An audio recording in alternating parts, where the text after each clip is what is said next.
mai thong lột lâm bi ikai Fiji oi đi bi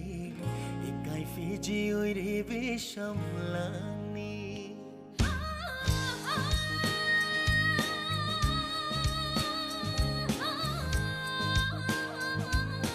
nung si mai thong lột lâm bi ikai Fiji oi đi bi ikai Fiji oi đi bi sham lang ni khong ga chege ngashiri ikhutsina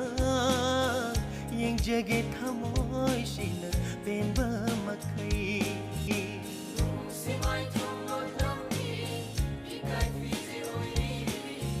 ikai Fiji oi bi samlami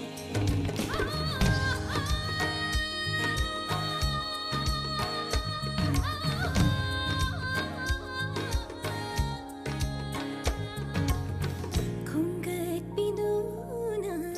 joire samlang se thit pire na to samjida nongshina lai mai tel han dilo unsi giona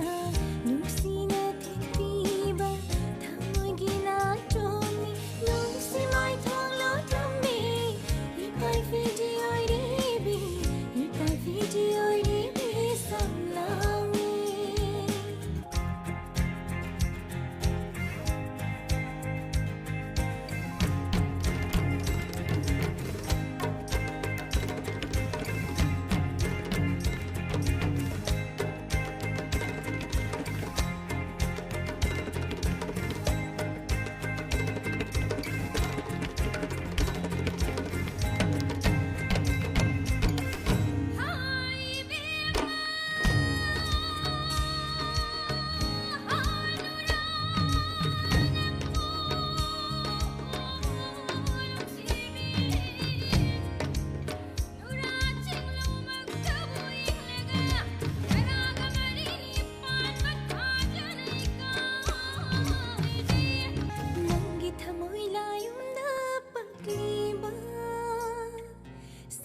balai jagiri koi jage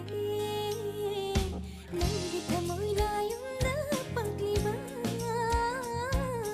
singla balai jagiri koi jage nungsigiri na icheloi duna cheli bani aige thamoi layum da nungsigiri